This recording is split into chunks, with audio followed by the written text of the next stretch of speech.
Karthi has worn many interesting hats over the years, including some entrepreneurial ones. He co-founded Khan. He heads Kotak Mahindra Group's marketing for 14 years now. Thank you, the team at Business Standard, for having me here today.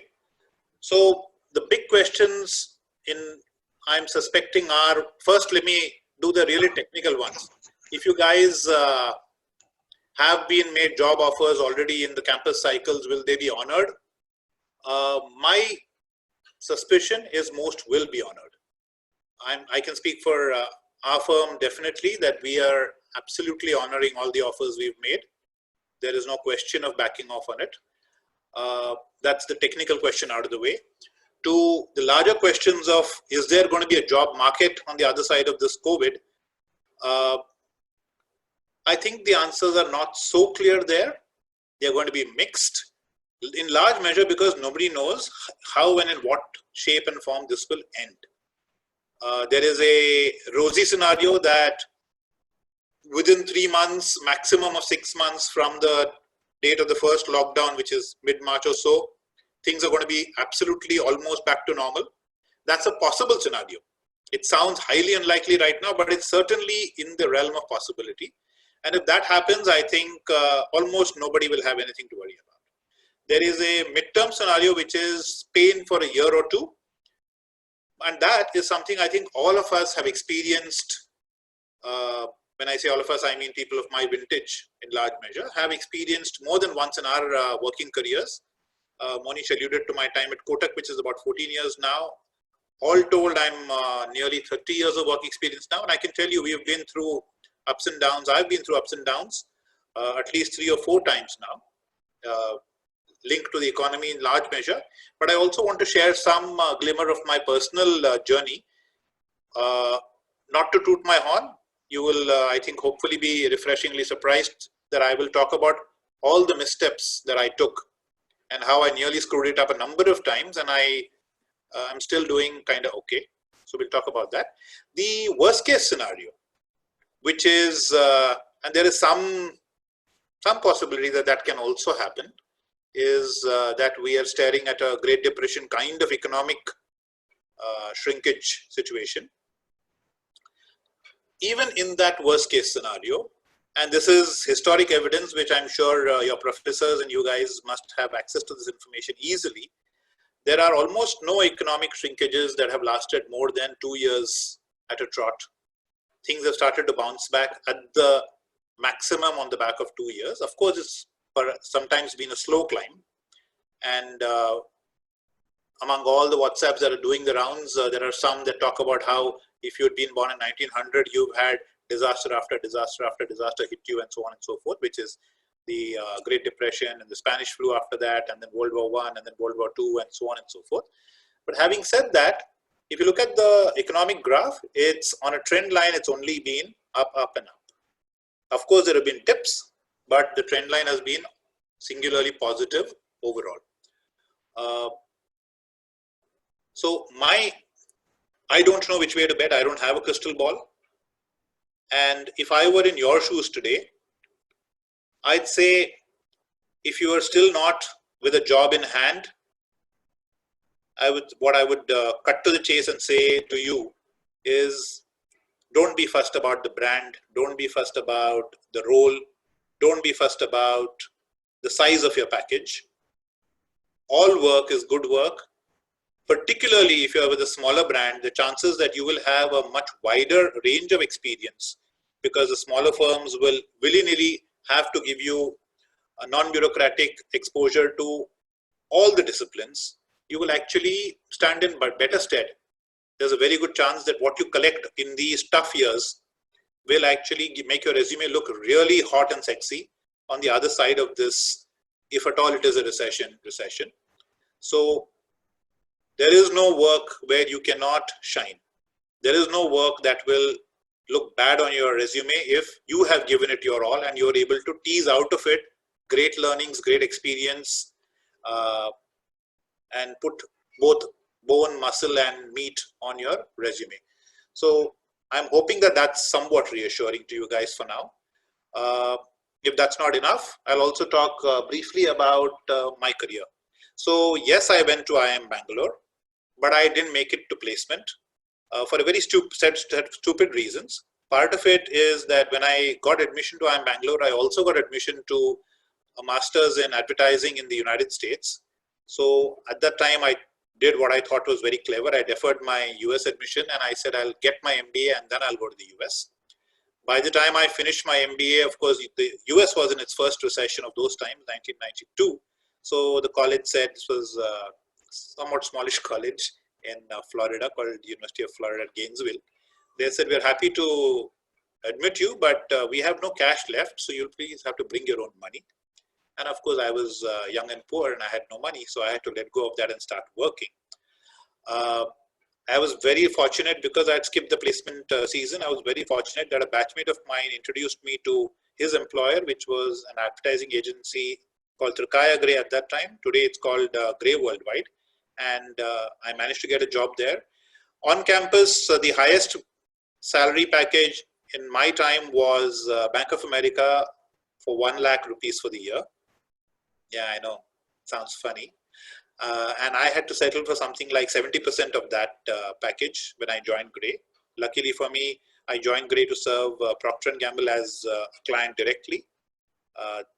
Agencies didn't used to have a lot of MBAs in those days, and P&G was full of MBAs, and they needed someone who could talk their language. So that was my calling card.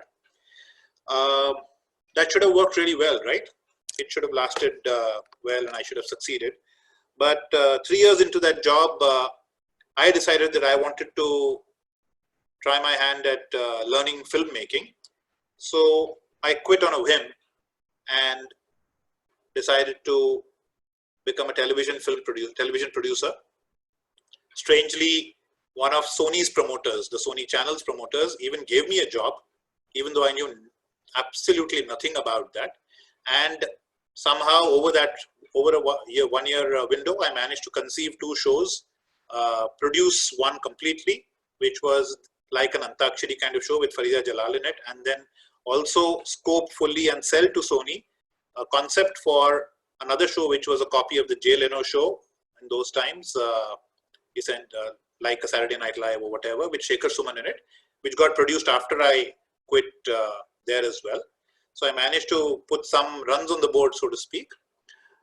But like I just alluded, I quit that job also within a year because I didn't feel qualified for the job, and I said I want to go to film school. So I tried to apply to go to film school in the US. That of course came to naught as well, and I came back home. Lord ke buddhu ghar ko aaye. I joined, if I remember correctly, then me and my batchmates from the IIM some batchmates had been talking about setting up something for a long time. So we got together and chatted, and we gave birth to what became Sharekhan, this online brokerage. And again, startup in the late 90s, very early in the game, should have done really well for ourselves, right? Afraid not. We were young, stupid, hot-blooded. And when the 2001 recession came, we had a showdown with the promoters, and we ended up walking out, leaving all our sweat equity on the table. And I say all in big words, even though I had like 1.5% of that paper's worth or whatever. But that 1.5% at the price that BNP Paribas bought Sharekhan at, I think 2 years ago or 3 years ago, would have been north of 100 crores or something. So if I just stayed there, probably had 100 crores in my pocket today. So like I said, when we all walked away from Sharekhan, I ran for cover to IDBI Bank. They were just coming out of the shadow of being a PSU, and they needed marketing help. And apparently what I'd done at Sharekhan was somewhat impressive to them. So I got that job. But within 9 months, they were swallowed up by IDBI, the parent. And it was back to square one. So I started what was a very short-lived consulting career. Didn't do too well. My wife ended up having to support us at that time with her business. Until I got 2 assignments. One was with Kotak, and one was in Sydney, rescuing an ailing DTH operation over there. And this was before Tata Sky, etc., had even started in India. So that was very exciting for me. So I went to Sydney. I had a great deal of fun. Unfortunately, of course, we lived separately because my wife was still running her business and I was over there. I already had a 5-year-old daughter here. So it was quite difficult, and my daughter and I would get on the phone every evening for me in Sydney and cry like babies. So in about a year, I turned that around, handed it over, hired them a new CEO, etc., and came back home. Luckily for me, my other consulting client, Kotak, asked me to join them to run the marketing function in 2006 of what was then already a big brand in some sense of the word, but a big brand in the wholesale spaces, in the equity space, investment banking, but not so much in the retail spaces. The retail bank had just been launched in 2003, 3 years before that, and perceptions and awareness, etc., were quite low. So again, I think it was the fun stuff that I'd managed to pull off at Sharekhan, which got me this job. In fact, I remember when I interviewed with Uday, I said, Uday, I don't really know much about banking. He said, don't worry, I have 6,000 people who know that stuff. I need you to strut your stuff. Today we're 60,000 people, and I am pretty much doing the same thing even now. So it's in the last 14 years that I think I've probably found my feet. But every single thing that I did, every misstep I took and every step I took, all added up to get to this point in one way or the other.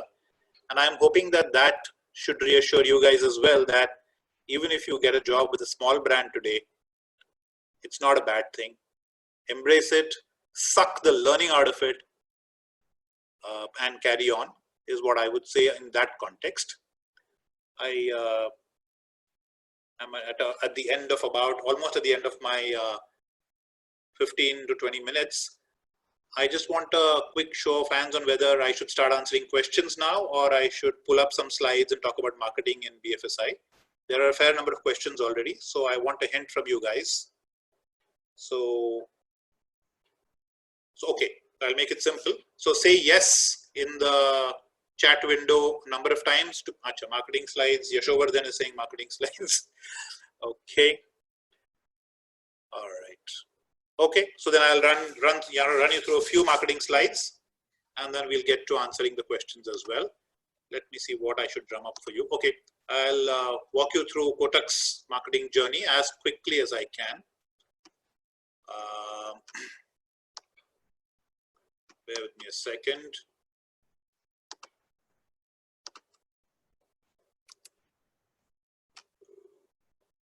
I'm going to go to share screen, and I'm hoping it will work for me. Yeah, there it is.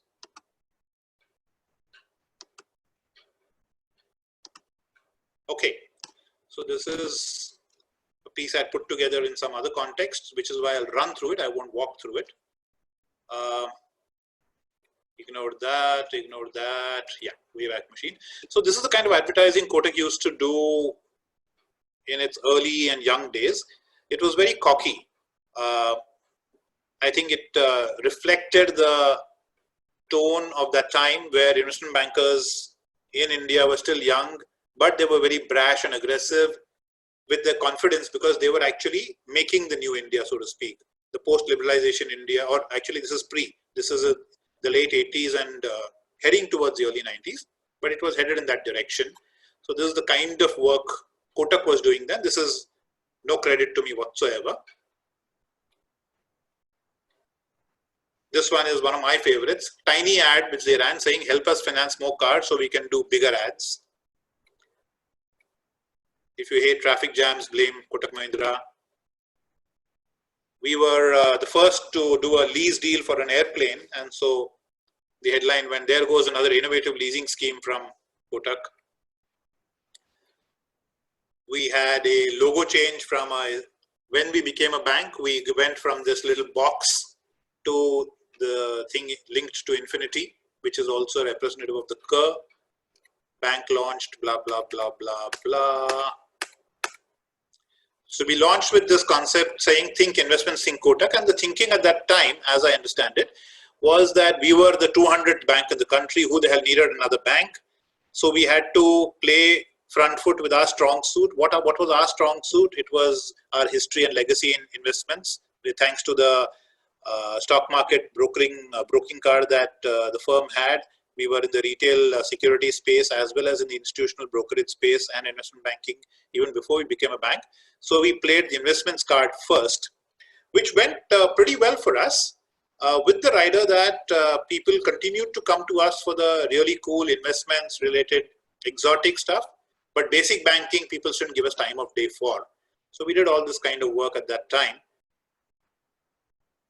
But this stuff, which is basic money stuff, people were still not thinking of Kotak. They took us literally. They thought investments and they thought Kotak. But when they thought banking, they still thought HDFC, ICICI, SBI, etc., etc. So that's what this slide broadly says.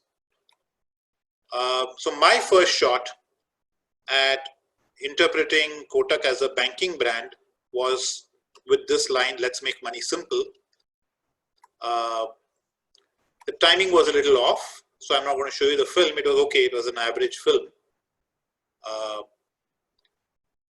But I think we first hit something out of the park when I stumbled on this opportunity where I realized that the firm Kotak turned 25 in 2010. Now, our banking license we had received in 2003, but Kotak obviously was born in 1985. So in 2010, the firm had turned 25. Now, when I say the firm, which is actually Kotak Mahindra Bank Limited, which is the holding company that became the parent company of all the entities, including the retail bank with the banking license, etc.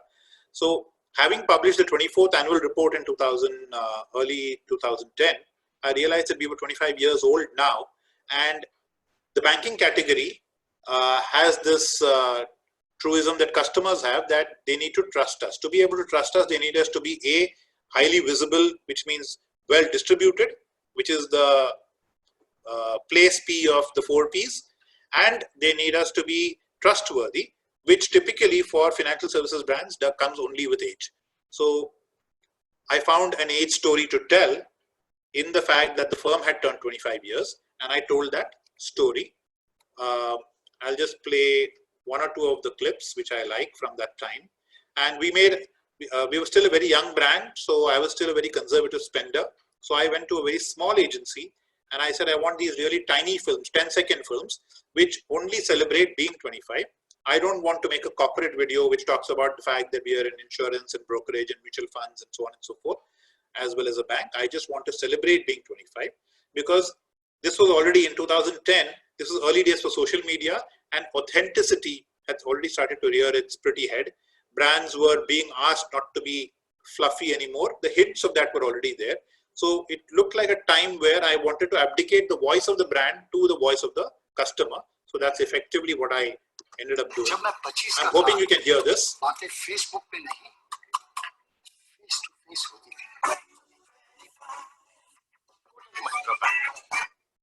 Can someone raise their hands to show me that you were able to hear the video, please? Okay, wonderful. Thank you. So I will continue, and I will try to be quick now. Another ad in the same series, slightly naughty. When I was 25, I went to Bangkok and I lost my passport. So you see, what we attempted to do right from then, subconsciously, I think. I don't think I articulated it for myself also. But because we were a young brand compared to the large institutional brands that we were competing with, we deliberately chose a tone of youthfulness and irreverence from that time itself.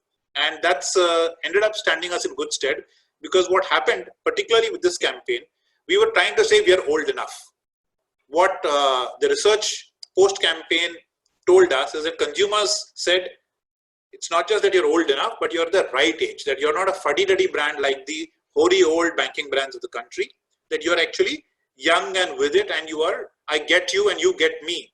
And that was actually a huge, huge directional support for us, because all the work we did after that ended up flowing from that insight and that validation, so to speak.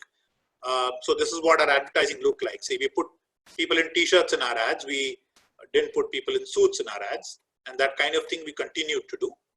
Then as Uday does, he threw us a full toss when RBI deregulated interest rates for savings accounts in 2011. He deliberately picked the number 6. Uday has some history in cricket. He used to be actually a good cricketer before he started this business, and there's a lovely story about that also, that in some ways it's thanks to a cricket ball rendering him not only unconscious but injured and in a coma that Kotak actually happened. If a cricket ball hadn't hit him, he would probably be working in Hindustan Lever or being the CEO of Hindustan Lever or something. So we did this stuff to do with 6%, and I'm now going to run a little faster because I'm keen to start talking to you guys, as in hearing from you and engaging and connecting with that. We did some fun stuff with, again, something counterintuitive for banking, creating campaigns around products for very young people. These very young people products don't make money. This is well known in the banking industry. So minor accounts are actually not a priority target. But what we did with that was we said, young people have pester power, and it continues to reinforce the youthfulness of the brand. So we are going to give this a shot, and we did this. This is a film I like, so I'll play it quickly for you. I'm afraid I'm not able to look at the questions while this PowerPoint is on. So bear with me, and I promise you I'll go to the questions as well.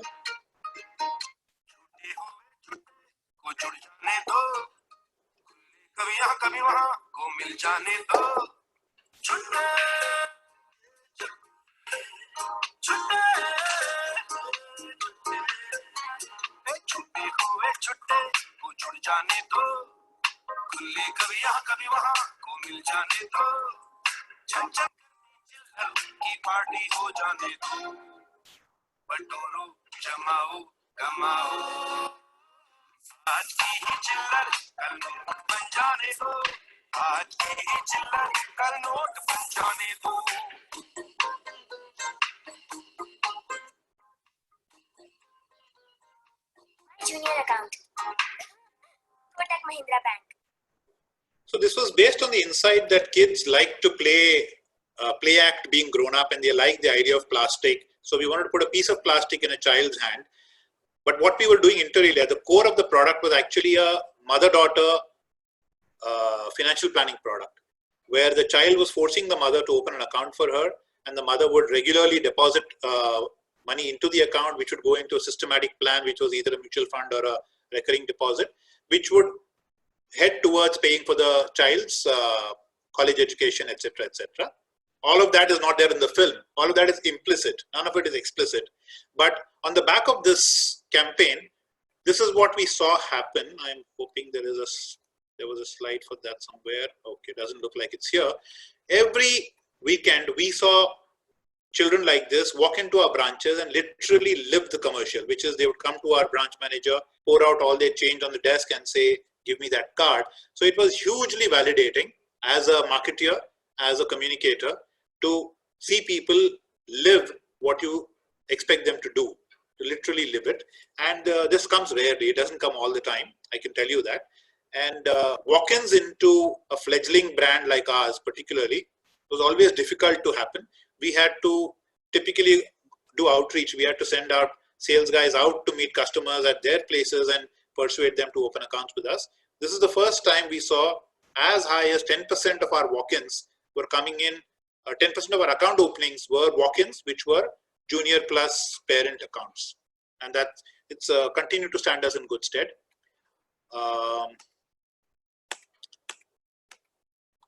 Again, I think it's a film that you guys will like, so I will play it for you. This was when we launched hashtag banking. 26th October, 25,000 transferred to Ajay Patkar. आप check कीजिए. Uncle. यार ATM कहाँ है? पता नहीं यार. इधर ही है. 2 बिल्डिंग छोड़ के. Twitter. Not paid? अरे क्या कर क्या रहे हो यार तुम लोग? मैच कैसे देखूंगा? चालू हो गया. पर ये चालू कैसे हुआ? अभी तो मैच देखना बे. वो भी करेक्ट है. 23 features via Twitter. Hashtag banking from Kotak Mahindra Bank. The reason behind doing this film and some of the films before and after this also was Kotak as a brand in terms of distribution continues to be lean compared to competition. We even today after our merger with ING Vaishya, and I'm stealing my own thunder, but even after our merger with ING Vaishya, we are probably 1/3 to 1/4 the physical network of our market cap peers in banking, which is HDFC, ICICI, Axis, etc. So what we chose to do was to skew. Essentially, we had to move the goalposts. So we chose to be more aggressively digital in our positioning, in our persona, as well as in our product delivery, etc. Which is why for a long time, our app has been one of the highest rated, if not the highest rated app in the App Store. In fact, on the Apple Store, I think our app is the #1 banking app. It's on Android that we fluctuate a little bit now and then. Then, like I said, another full toss from Uday was the merger itself. And the merger is interesting, particularly from a marketeer and communication lens for me, because the opportunity was somewhat peculiar. You know, when we merged and when we merged in, as in the announcement date was sometime in November of 14, and the legal effective date was the 1st of April 2015. But on the legal effective date, because these were two large banks with two large legacy infrastructures, technology, etc., there was no real merger at that point in time. So if you were a customer of ING Vaishya, if you walked into a Kotak branch, we wouldn't know you. You couldn't just say, here's my checkbook and give me some money or whatever, because the systems were different, the databases were different, and vice versa. A Kotak customer couldn't walk into an ING Vaishya branch. And yet, on the legal effective date, there was the felt need to say something.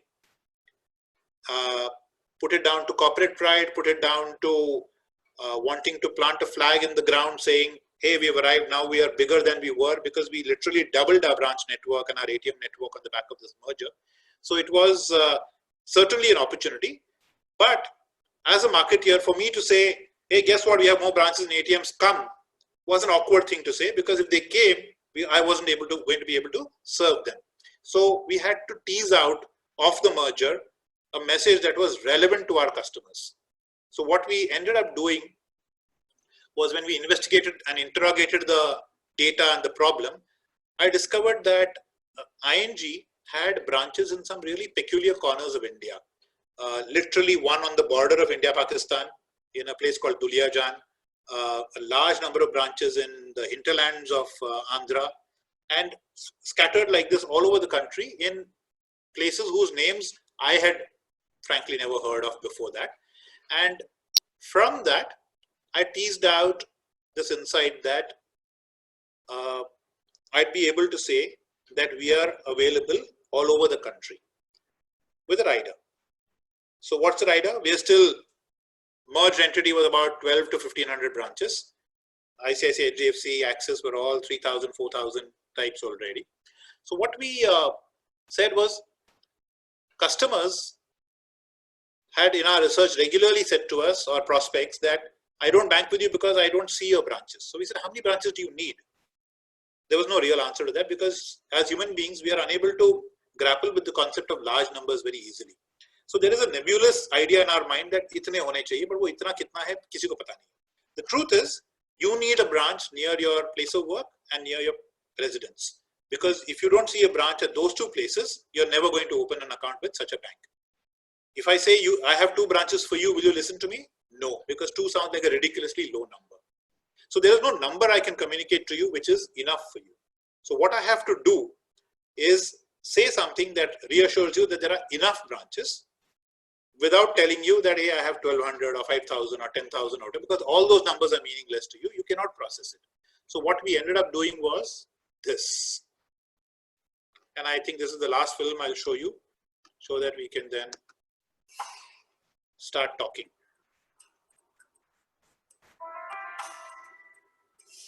आज फिर झांसी में लक्ष्मी जीत के घोड़े दौड़ा रही है।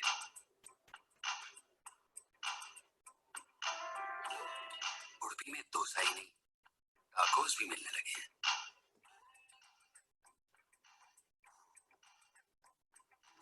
के नगाड़ों की गूंज अब दुनिया भर में सुनाई देती है।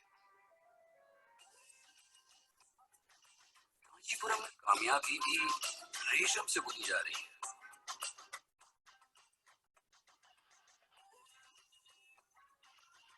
तिरुपति में अब नए मंदिर बन रहे हैं। दूर का लाल रंग से ताल मिला रहा है। देश का कोना कोना बदल रहा है और हम गर्व के साथ इस बदलाव का हिस्सा बन रहे हैं। अब कोना कोना Kotak Mahindra bank. Okay. As you can see, I can just keep going on, and there's no point in doing that. So let's cut to the chase, and I will stop share. And Monish, how should we do this? Handling the Q&A? Should I just read some questions and try to answer them? Or do you want to get some people to ask questions? You look at the questions that we have so far. I'm sorry. Look at the questions that we have so far. Pick up some from there, maybe. I'm sorry, Monish. I'm not able to hear you clearly. Are you guys here? There is some problem with my. Can you hear me now? Yeah. Yeah. So we can look at the questions you have so far. Pick up a few from there, maybe. Okay. And then we can have them ask more. Sure. All right. So, how FMCG sector jobs will be done and how much security we have in this set. Like I said, I can't comment, but see, FMCG is what the analysts will call defensive stocks, right? People have to eat. People will buy toothpaste and soap and groceries. So I don't think FMCG you should worry about. I think the nature of jobs in all sectors is very likely to change. That's something that we all have to wrap our heads around. I don't know if you guys have been seeing those images of how, for example, in taxis now they're placing those plexiglass separators between the driver and the passenger. How in restaurants in the Far East, China, Taiwan, etc. now they're building separators between each diner so that we are not spreading or running the risk of spreading disease, etc., etc. So all these things are going to drive behavioral changes, I suspect. Again, the big if is if this lasts longish. If come end of May, miraculously COVID has disappeared, then all bets are off and then we are back to square one. We'll all become aggressive consumers of everything. We'll all go back to being the wasteful, plastic spewing people that we currently are. And nature will not have a great show as it reportedly has been having so far, etc., etc. Yeah. So that's what I've answered. Sales executives, very good question. How will sales executives see their careers post-COVID? I worry about this a lot. See, if you are a salesperson, you know that clients in general don't like to take your phone calls because they can disconnect them. Going forward, do you think clients will want to meet you? Seems very hard, right? Why would I take the risk of meeting a stranger, having to shake hands with them, letting him or her spray their spit on my face? So the chances that I will say yes to a physical meeting, at least in the short term, again, given based on how severe COVID is going to be tight, I think. Which means, will everyone revert to either Zoom calls or Skype calls or WhatsApp calls to sell? Imagine how hard it's going to be to sell. I'm finding it incredibly difficult connecting with you guys because I can't see you all. I feel like I'm talking to myself in an empty room. So the art of selling will inevitably change. And so the nature of sales as a career, I think, will morph. Again, with every answer, the rider is based on which scenario we are in, whether it's a 3-month scenario, 2-year scenario, or a long-term scenario. Frankly, I don't know the answer to that. I don't think anybody does, but I certainly don't. How do you see impact of marketing and advertising in a post-COVID scenario, especially since people aren't spending much? You know, the funny thing is, there are segments in which people aren't spending, and there are segments in which people spending is hockey sticking. I assure you of that. So all e-commerce is going through the roof. If they're able to deliver, they have orders really stacked up. Even things like digital media, like Netflix, Hotstar, Prime, all these things are also going through the roof. So again, the nature of things we spend on may change. For example, look at me now. I think we may segue into a casual dressing lifestyle. So formal wear as an industry may have a severe constriction, maybe. Because once I get used to this, even if I have to go to office, my boss has seen me like this all the time. My colleagues have seen me like this all the time now on Zoom meetings. So maybe we'll be easier with this as our work lifestyle, which means formal wear can literally die, right? So those things can happen. And I think we'll need to think about this industry by industry, segment by segment. I've changed functions for most of my working life. How do you go about on the suggestion? Know what you want to do after MBA. One should be open-minded throughout. Yes, one should be open-minded throughout the learning course, and not just throughout the learning course. One should be open-minded throughout life. You have to have what they call a growth mindset or a learning mindset throughout your life, because you have to be able to pivot with the opportunity. You have to be able to be willing to learn, willing to believe that you are still a student. And I promise you this, I really feel like a novice at the work that I do even today. I frequently feel, almost every other day, I feel that I'm going to be tapped on my shoulder and I'll turn around and someone will say, hey, you're an imposter. You don't know anything about what you're doing. Get the hell out of here.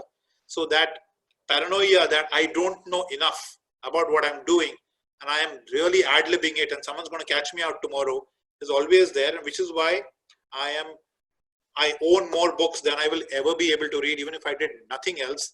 And COVID was supposed to be a God's gift to me, right? I said, now I can sit down and read books.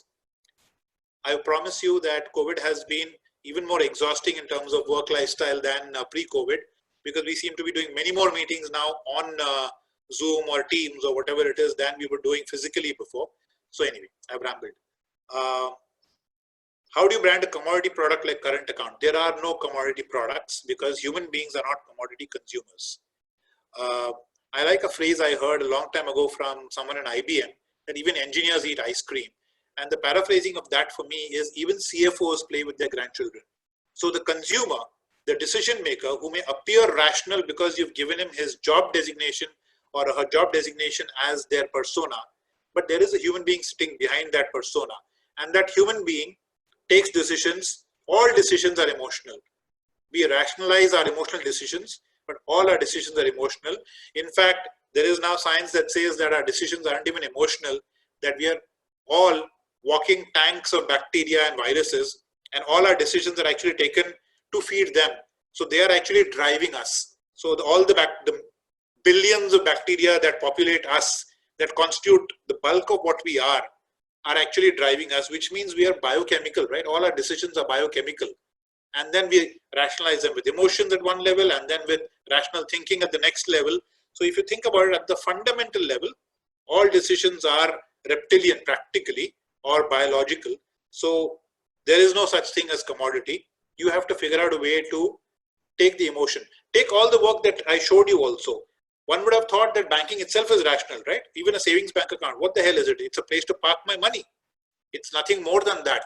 So why would anyone care about anything that I was able to say about, hey, for example, our rational pitch, which is 6%. Do you think because I say 6%, people come to bank with Kotak? No, absolutely not. People, and someone is, Gaurav is saying the selfish gene. Bingo, Gaurav, exactly that. And to all aspirant marketeers, I would say to you that your reading needs to be way wider than what your MBA gives you as a reading syllabus. You need to read about culture, you need to read anthropology, you need to read psychology, you need to read neuroscience, because that is where all the insights about where human beings are, where they're headed, and where we've always been. The universal truths about us as human beings is what will inform all your ideas and thoughts about how to communicate, how to structure, how to design products. See, finally, marketing is not about communication really. It is about making sure you're able to be intuitive about sensing what the need of your customer is and solving for that problem. Yeah. Okay. I think I am going to take a pause now because the questions are just enormous. Monish, maybe what we can do is save these questions if possible in some form and I can answer them separately. Yes, and let some people talk for a little bit. Yeah. You want to pick up the people who've raised their hands to ask a question live so everyone gets a feel for other people here as well? Yes. Yeah, super. Over to you, Manish. As a best criteria to sorry, I think but I'm not sure if you will Again, Manish, I'm not able to hear you. I don't know if the others are. Since you're the host, you can pick and choose people you want to take questions from. Oh, I see. Okay. All right. Okay, got it. All right. So from the raised hands, I have the privilege.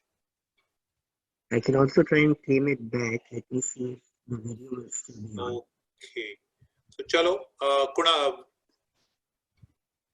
Let's start with Vedika. She raised her hand a little while ago. Do I have to do something with Vedika? Click her or something? You'll do that. You'll add her as a panelist.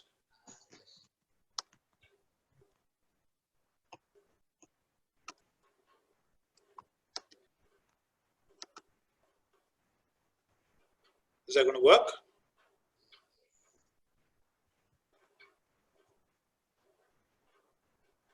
No?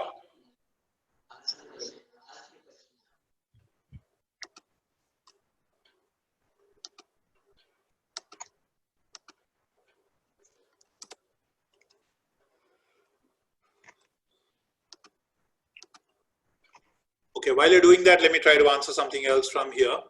Do you see multiplexes recovering post-COVID given high OTT adoption rates? So it's not just about the high OTT adoption rates, right? The problem also is, do I feel comfortable going into a crowded place, air-conditioned, where the air is circulating within that space with 200 other strangers for 2 hours at a shot? Now, that's all a function of how we come out of COVID. So if, as some epidemiologists are saying, that COVID is not going to literally go away, that we will see waves of small COVID instances, small cities will have their own little epidemics, etc., etc. If that happens to be the way things are, then I think a lot of us will end up being quite nervous about getting into crowd space of any kind, in which situation OTTs will win, but not for the reason that OTT's habit is being built right now. I think there is some charm and grandeur and glamour about going to a cinema and having popcorn and looking at the movie in that incredibly huge format, which this doesn't really solve for. So this will solve for, I'm bored, I want to watch something. It won't solve for, hey, I want to have an experience. So I'm hoping that cinema will come back. We'll see. Okay, Vedika, we can see a snapshot. Maybe we can hear from you now. Monish has found you. Good evening, sir. Hi. Hi, sir. So my question is, due to the pandemic crisis that we are in, and how is the banking sector being affected by the scenario? How is the whole banking sector being affected? And you also mentioned that Kotak Mahindra did not have many branches for the customers. So is the, due to the owing of the virtual banking sector evolving around, more of online banking system evolving around, is the requirement of branches is very much required at this point of time? Yeah, great question. Thank you for that. The truth is, for 99% of your transactions, human beings don't need a branch anymore. The only physical thing actually they need is an ATM to withdraw cash. Everything else, almost everything else can be done online or on an app or whatever. However, human beings are not comfortable banking with an entity whose branch they cannot see. So I have branches in large measure to provide reassurance. So frequently I joke with my colleagues that we should just build these huge dolls houses that we plant on the street with our logo on it to give you the sense that yes, we are there.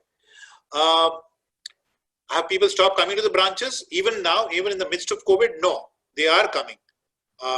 We are doing everything we can to educate them that they don't need to come for most of their requirements. Like I said before, our apps actually deliver gangbusters on most things. But I think this habit change will take some time. COVID is actually the second blessing we've received of this time. When demonetization happened, we were very aggressive and we went and built a tool by which you can actually open your bank account on your own, sitting at home with no intervention from us, because all you need to enter is your Aadhaar number and your PAN number and get some OTP details and so on. And you have a fully functioning bank account on your app immediately. The only thing that is required by law after that is that I have to come and see your face and your house once, because I have to validate for KYC purposes. So net of that, we don't need to meet at all. Of course, we like to meet, because it's only if we meet that we get a richer sense of who you are and therefore what your needs can be and how to solve for those problems, etc. So banking, like OTT, has actually done very well in COVID. Sitting at home, people are taking the time to say, "Arey haan, wo Kotak ka karna tha na, chalo kar lete hain." So our account acquisition journey has not faltered even for a day. Yeah, so I'll stop there with your question. You want to pick someone else? Thank you, sir. Cheers, Vedika. Thank you for your question. Yes, sir. You're welcome, sir.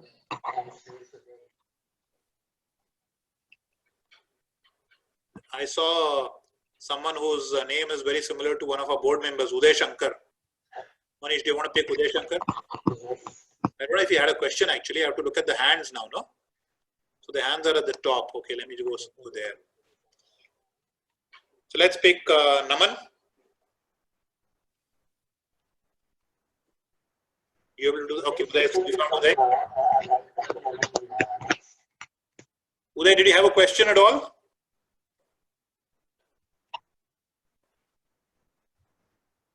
No? Okay, moving on. From the top, say Naman.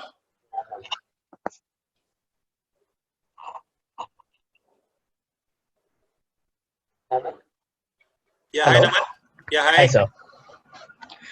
So my question was regarding how would this pandemic impact lending, the lending market? Will there be a shift from corporate to retail lending, or what will be the strategy for lending in general? So I don't think it's an either or answer for that, Naman. I think there are seasons for products, and corporate lending.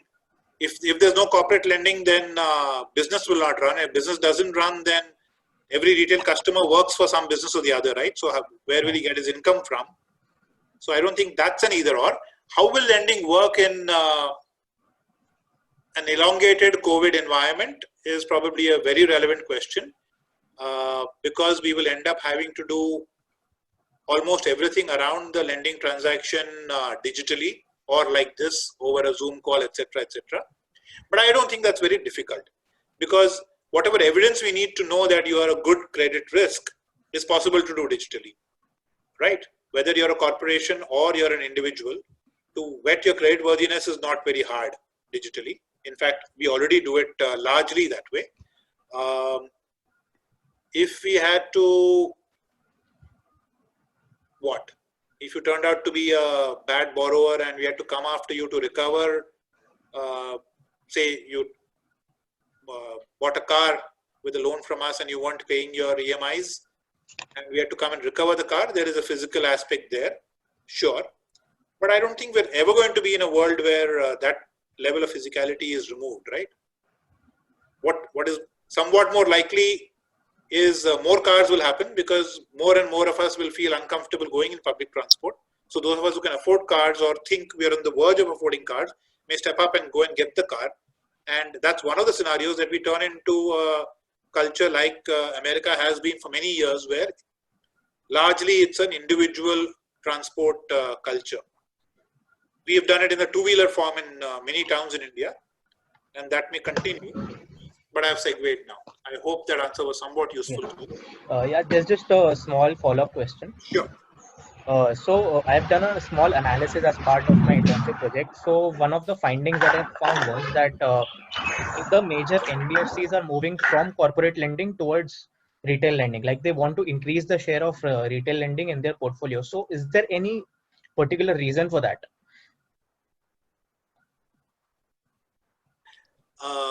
Retail borrowers are safer than corporate borrowers. As we've seen in the last 2 years, we've seen so many financial institutions hurt dramatically because of the poor quality of the corporate lending that had happened, right?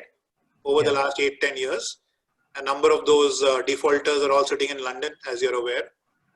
So I think it's buying the insurance from those kinds of risks. And of course, I generalize aggressively. Don't misunderstand me to paint all corporates with the same brush. But in some ways, ironically, retail borrowers are safer and more stable, so to speak, in many ways. Yeah. Okay.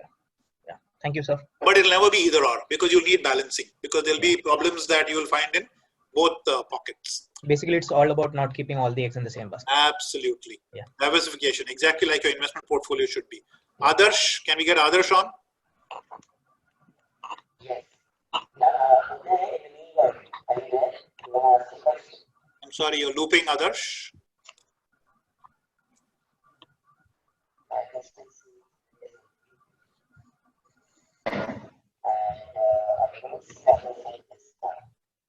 Adarsh, are you using earphones? If you are, then try taking it off and talking into the phone directly, or laptop, or whatever you're using.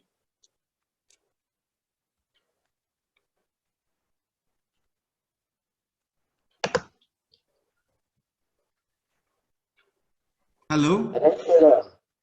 Hello, sir. Can you hear me? Yeah, go ahead. Hi, sir.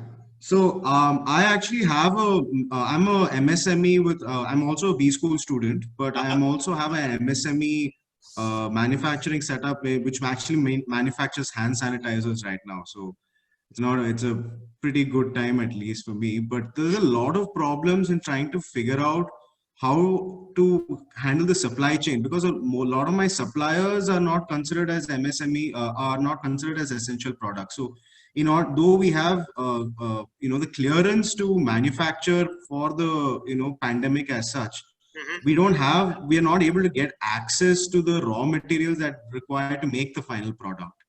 And the second question which I have is, now being in this particular situation, is it better to focus towards corporate clients in terms of for product, marketing, or is it better to now to go towards retail?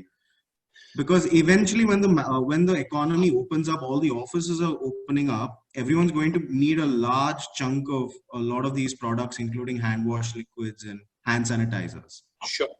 So since you're an MSME and I'm assuming that you haven't already built a retail brand, I would suggest that going the corporate way would be the safer way to build early and quick revenue and volume.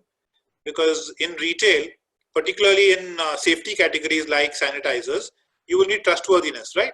I'll need to know that if I use your product, that I will be definitely protected from COVID. So the likelihood that I will lean to a Lifebuoy or a Dettol rather than an unknown name today is much higher. So you will have an uphill task competing with a big brand if you have not built a brand already.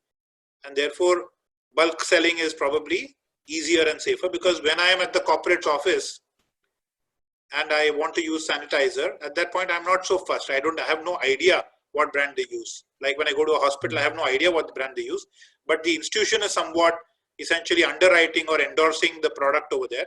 So I'm blindly using it. Yeah. I'm hoping that was helpful. And all the best to you.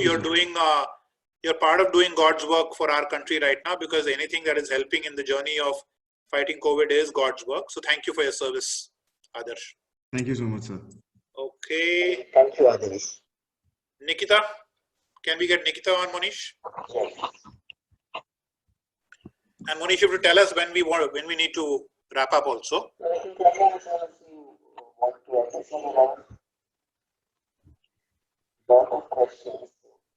Yeah, there are a lot of questions, but I'm in your good hands, so you'll tell me.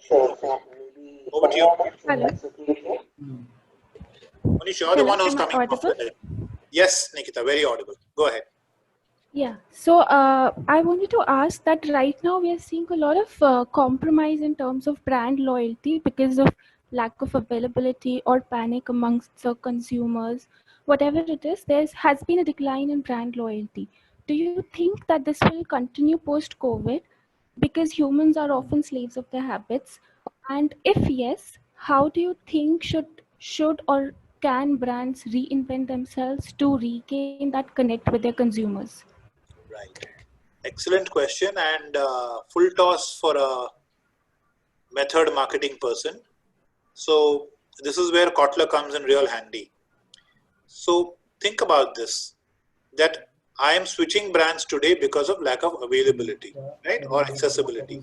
Whose fault is that? It's the brand's fault. So if the default brand, if the brand that I am loyal to hasn't done everything it can to make itself available to me when I needed it, where I needed it, then the brand is screwed up, right? And I'll give you a peacetime example and a wartime example for this. In the drinking bottled water category, for a long time, the bulk of us had only one dominant brand in our heads, which was Bisleri. So we'd go into stores or restaurants or whatever, and we'd ask for Bisleri. Whatever water was served to us in a restaurant, we didn't demur. It was frequently Aquafina or Kinley or Bailey's or whatever. In all those situations, Bisleri lost a customer. But it's really Bisleri's fault because Bisleri hadn't made itself available where the demand was already there, where the brand was already bought into, there was a loyalty for the brand, etc., etc. So distribution is the enemy over there. In a situation exactly like this, which was post the Great Depression in the late 1920s, early 1930s, in those days, the brand of cereal that was dominant in the US was a brand called Post. But what Post did because of the recession was it pulled back on advertising. And Kellogg's saw an opportunity and dove in. And Kellogg's spent very aggressively on advertising in the years that followed. And Kellogg's became the dominant market leader in the breakfast cereal space within a span of 5 to 10 years after that. And Kellogg's has continued to be a large brand in the breakfast cereal space globally since then, right? So the learning for most brands today should be don't cut back. Obviously, it's easy to say and not easy to do because if your revenues have evaporated, then you don't have money to spend on advertising. But if it's not that hard, if you have to just make choices, then I would say brands have a responsibility to invest. If they don't invest, then they are the ones to blame. As far as your point about regaining customer trust is, I think it's back to the same thing. Particularly in a time like this, even if you're not advertising, and see today you don't really need to spend large megabucks on advertising on media. You have media at your disposal. Most brands are also self-publishers, right? Thanks to the platforms you all have access to, whether it's Insta or LinkedIn or Facebook or Twitter or whatever. We have the ability to self-publish. What is the voice we're putting out? What is the relevant voice we're putting out as brands in these times, which can hold us in good stead when things get better? Those are the questions that brands need to be asking themselves. I'm hoping that was somewhat useful to you. Yeah, so just a follow-up question for this time. So advertising is one part where probably, brands should not cut down if they are capable of not cutting it. But there's another issue of distribution, like you said. So in case the brand is actually available in the distribution channels, but there are certain brands that might be taking advantage of it and probably marketing themselves locally more aggressively. And therefore, sometimes I have personally seen that instances wherein shopkeepers and because right now local kirana stores are the more accessible thing for us. So they are pushing for certain local brands and, certain other less known brands more aggressively. Probably the distribution is not a problem of the more known brands. But then, like for me, I used a certain other brand. I wasn't used to it, but I'm kind of comfortable with it right now. So how do you think in such a situation can the bigger brand then post-COVID regain me? Because I may not be so brand sticky towards my earlier options. So brands function at multiple levels. So there's a functional level, which is what you are experiencing right now, that you didn't have your preferred brand. You downgraded or switched to brand B, which was available. And see, a big part of the brand's job is distribution. Another big part of it is what I loosely call promotion. And that promotion can take different forms. One form is that it incentivizes you to buy. The other form is that it incentivizes the kirana wala to sell, to push a particular local brand over a larger national level brand or whatever. Now, in that context, there are a few points which I've written down. So if Krishna has complete knowledge of this, I can ask these questions and maybe. In that context, I would say that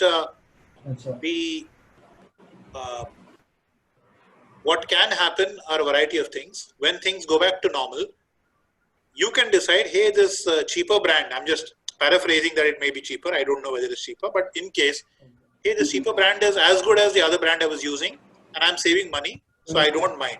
And that's a perfectly legitimate way to go. The other thing that can happen is the cheaper brand serves the functional purpose, but it doesn't serve the emotional purpose. It doesn't make you feel as comfortable emotionally. You still feel a little insecure कि ये ठीक से काम कर रहा है कि नहीं, मेरे को surely पता नहीं है यार. वो बड़ा brand ही ठीक था. Now that's the power of the big brand, and that's the responsibility of the big brand also to make sure at all times that it gives you that stamp. Any brand is a guarantee. It's a promise and a guarantee. That's what a brand is, predictability, right? Right. Now with a smaller brand, if you build that predictability, then you're fine with it. There's no problem. But that's what big brands end up doing in the long term. Every time you pick up that wrapper of, for the sake of argument, life boy, you know exactly what you're expecting to get, and you'll get exactly that, and there is no doubt in your head whatsoever. Yeah, I'm hoping that was helpful to you, Nikita. Punyaja Swaroop, can we get Punyaja on? I'm hoping I pronounce the name right. And there's some chatting going on. Let's see what's happening on the chat. Yeah, Rahul, thank you. That tip was good for all of us.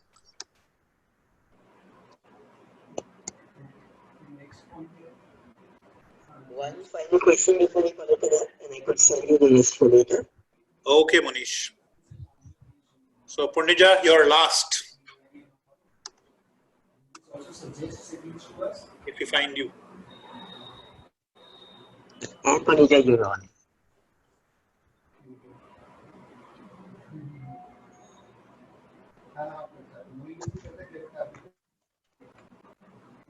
Hello. Yeah, hi. Hello. Hello. Am Yes. I audible? Yes. Please go ahead. Question was, most of the banks are talking about building and getting stronger on the retail business, which may result in the race for retail customers and effectively increase the cost of funds. So the question is, do you think it can be a counter step and bring the margins down?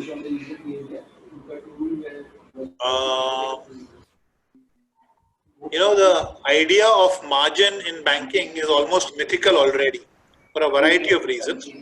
Competition is already very aggressive, and it's not just other banks we compete with. We compete with fintech players who are much less controlled and regulated on their actions.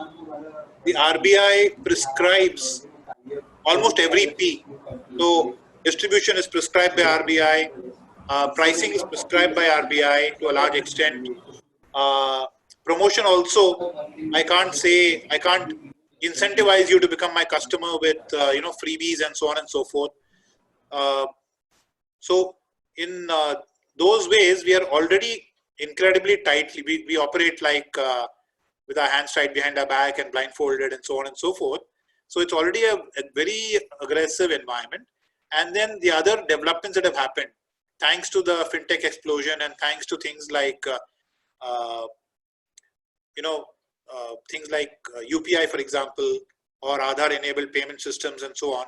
Even the interchange that we used to receive from merchants when you used your card, etc., those are also shrinking, again, through regulation, etc. So margin is not the reason why we will win anymore, or we were winning ever, I think. So the days of juicy interest spreads, etc., are pretty much disappearing. So we are going to have to generate value and be able to charge a premium for you seeing, I think, emotional and real value in banking with us. So the example I like to quote to my colleagues in the office is that a 6,000 rupee Android phone does almost everything that an iPhone does. And yet people will pay 50,000 rupees for the iPhone, and the Android phones have to struggle really hard to be able to command a price premium. It's like that. So I think we are exactly there where the bulk of what we do for a living today is really in the commodity space. So to be able to command a price premium, we have to do something very iPhone-like. We have to, and I don't want to get into the details of that because some of that is what we are attempting to do at Kotak. But I think financial services brands will have to think like that. They have to actually, financial services brands have actually sold a commodity. We fight on interest rates, whether it's for savings accounts or for lending rates for cars and homes. We fight on the NAV of our mutual funds. We fight on our brokerage prices with other. So we've always fought largely on that 1p of price, which is really silly. If you fight on price, you're going to be commodity. So what financial services brands can and must do in their own interest is to create premium value for themselves so that the customer says, hey, I don't mind paying 2x, 3x, 4x of what I was paying the other competitor, because this brand is not a commodity brand. This brand is something I value. This brand is something I can wear as a badge of honor, a badge of prestige, or a badge of great security. Look at the cars category. There are cars car brands which are around safety, car brands which are around prestige, car brands which are around various kinds of things like livelihood and so on. I think financial services brands can also do exactly the same thing and should. And it's one of my jihads, and it's the reason why I came to financial services, because I believe we should be doing marketing exactly like FMCG brands do. And I'm hoping that we've succeeded in some small measure so far, and that we'll do a lot more of this going forward as well. So Monish has signaled that we are at pretty much the end of our conversation. I hope it's been useful to you guys. I'd love some feedback in some form or the other. You can find me on Twitter. You can find me on LinkedIn. So it'd be great to know whether this was of some use to you or not. Feel free to reach out, and I'm happy to continue this dialogue in other forms. Maybe Monish can also provide some platform where we can engage. I'll back to him now. Thank you very much for showing up, all of you. I can see the questions are still coming.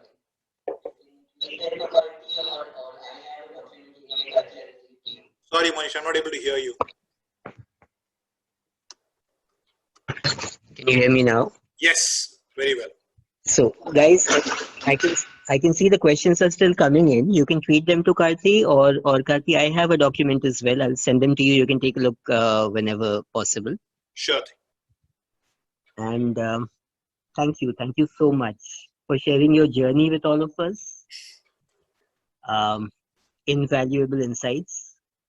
We have a bunch of students who are either moving from first year to second now, or are just graduating. And you are the first speaker from marketing we've had for these sessions. So I'm sure they've all found it very useful. Thank you very much. Yeah, I just want to say one last thing to roll back to the beginning. Don't worry. Don't worry. Be positive. Things will work out. Sometimes things may feel a little slow for some time, but that's okay.